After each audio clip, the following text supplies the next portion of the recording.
Hello! Welcome to another weaving adventure. Well, okay, actually you're catching me in the middle of a weaving adventure. I wasn't originally planning on actually making this project into a video, but then as I started working on it, I was like, wait, I'm actually having fun with this. Let me share this with you guys. So before we kind of like get started on working on what I actually have in front of me right now, let me show you how this whole project began. So not too long ago, my friend Suzanne came to visit me. This is the same Suzanne who you've seen multiple times across many videos in my channel because I've been going to her studio in San Diego to visit her. Anyway, we've had this like mission of trying to figure out the best practices for warp painting. Over the course of our years of friendship, we've done a lot of different like warp painting experiments together, and our goal has just been to try to figure out what is our absolute favorite way to prep a warp for painting and to create like a system and a setup for making it as fun and efficient as possible. One thing I really wanted to try was to create a warp painting situation using my Cricut loom. So essentially what I did was I threaded this loom using this white cotton right here. This is just a super simple cone of undyed white cotton. And I threaded my loom just like I normally would. I put it on one side of my kitchen counter, and then I actually used the rigid heddle itself to drag the warp threads across my kitchen counter. What that did was it kept all the warp threads separate and uniform and really nice, so when I dragged it across, it basically just created like a huge blank canvas for me to play on.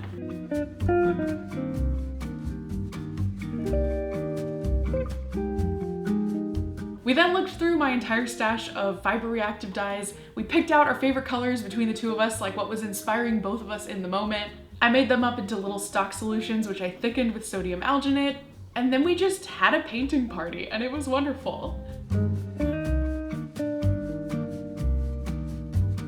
As usual, I didn't really go into my portion of this project with any kind of a plan. I just wanted to like take the colors, put them on the yarns, and just see how they would behave and blend. Like, I didn't want to paint a picture necessarily, I just wanted to play with like color mixing and just like creating organic kind of watercolory effects. Suzanne, on the other hand, was essentially doing the exact opposite. She was creating these beautiful geometric shapes which were super bold and graphic. And it was actually really fun for both of us to do something completely different, because then we could like look over and compare and chat about what was working, what was not working. Suzanne is also a former scientist, so this was not only like a really fun, free-flowing, creative adventure, but it was also a chance for us to like figure something out, to like achieve a goal, to optimize our process as much as possible, to compare notes, and overall, it was a blast.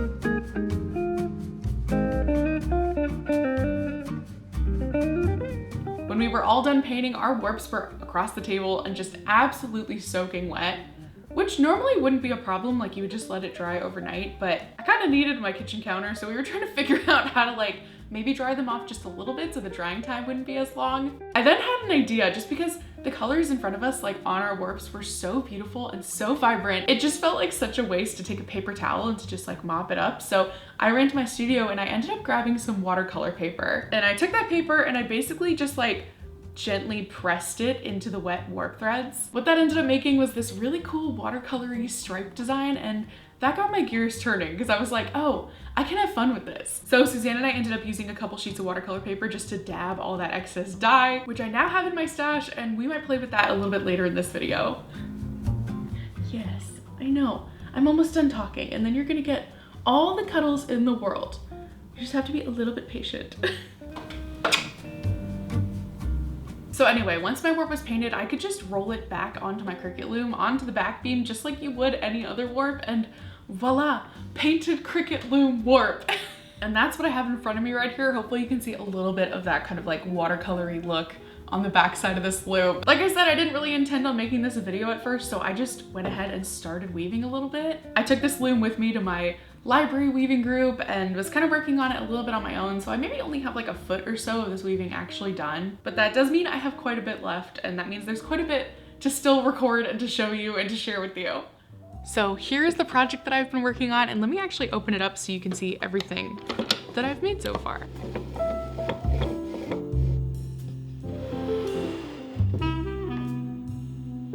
So I maybe have like 2 feet of fabric here. I just really wanted to have fun with this weaving, and one of my all-time favorite weaving techniques is the clasp weft, which you can see I was pretty much using the entire time for this fabric to kind of create this like undulating shape that travels across the whole thing.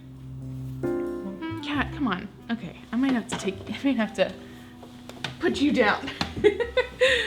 Anyway, I actually have a tutorial on my channel all about this technique, which is essentially just using 2 different yarns at the same time to create some like fun and graphic shapes. And then I've been just like playing with it further by switching out my yarns pretty often, and that's what's creating these like stripes and these like color changes. For my weft, I just have a whole variety of random cotton yarns from my stash that kind of looked like they matched the painted warp.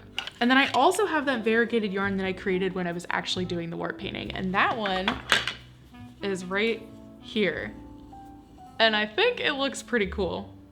It's an extremely gloomy and rainy day, and I just kind of want to like sit and weave and get lost in the process and have a good time. So let's do that.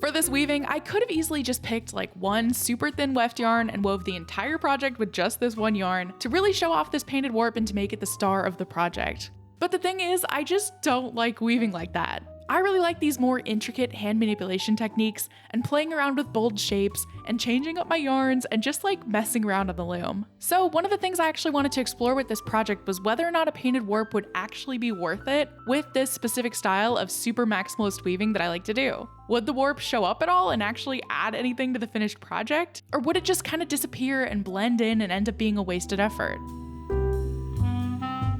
Regardless of the outcome, I had so much fun weaving this. Not only because I was really going all out with the weaving itself, but also because the warp itself just like made me happy. It's really fun to look at, and every time I advanced the warp to keep on weaving, it was really fun to see how the colors would change because the warp would look totally different from section to section.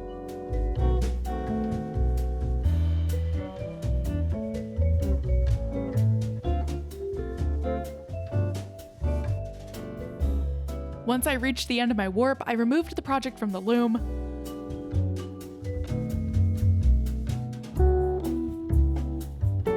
And then I knotted the fringe. I decided to keep the fringe all loose and fringy instead of twisting it or braiding it or anything, just because I liked that you could really see the painted warp.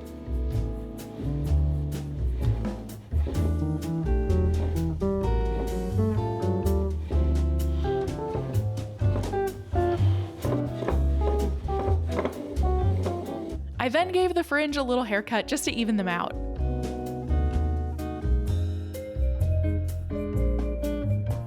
And then I tossed the scarf into the washing machine on a gentle cycle with an extra rinse and with a ton of color catchers in a laundry bag.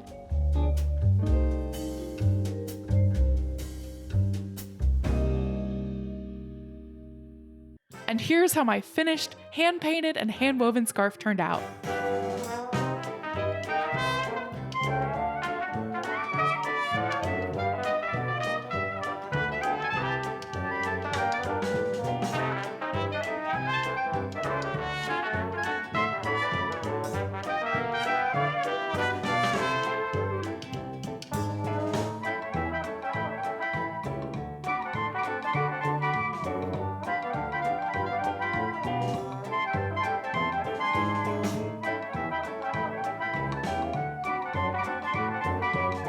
And here's how Suzanne's weaving turned out. I think it's absolutely gorgeous, and I just love that you can still see all of the geometric shapes so clearly. It's just perfect.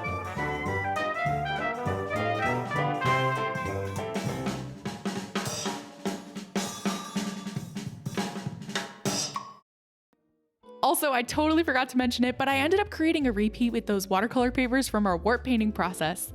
I didn't film the whole thing because it would have just been footage of me hunched over a computer using Photoshop, but overall, I'm really happy with how this came out. Maybe I can like print it on a shirt to wear with this hand-painted scarf or something like that? Definitely let me know in the comments if you have any ideas for what I could do with this design.